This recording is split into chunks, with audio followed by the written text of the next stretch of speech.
Video art for me is a very personal form of expression. It is critical to every other form of visual art, including film. Because it's personal, then it means it's not very much related to big productions or big crews, or it doesn't require big preparations.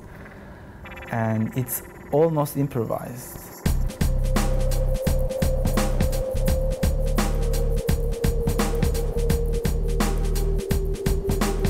I mean, you can borrow the camera from your neighbor or somebody. I mean, there are many artists who ended up in the museum collections of the Tate Modern and the Pompidou by just borrowing a camera from somebody and asking them, like, how do I press the play button? I shoot my pieces always with the same camera that my father bought me when I was, like, I started 2004 with my first piece. 2003, he bought me a camera, and I'm still using the same camera. The act of taking a tank on the street of a very small village in Denmark, in a very welfare society, this links to my experiences in Turkey. As I said, everything I do is personal.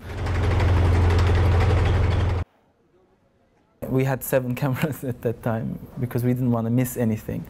And I told 5 of them to just focus on the people's reaction. And that was very strong because you see a tank on the street where you don't expect. Many audience, when they see it in different parts of the world, they're very angry and said, the Danish are not doing anything against the tanks. But then I asked them, like, would you do anything against the tank? Like, it's so strong in an image.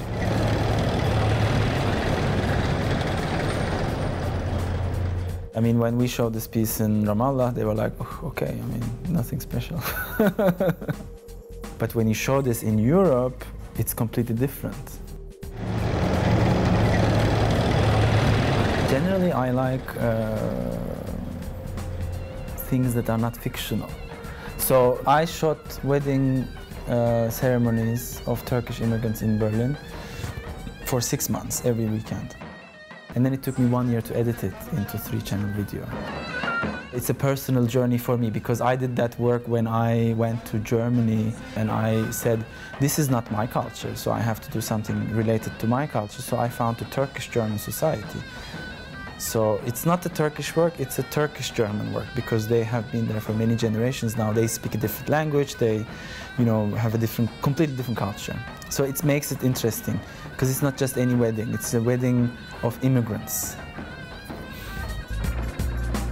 So I think video art and all these kind of different forms of contemporary art is pushing you to think in a different way than you always used to think.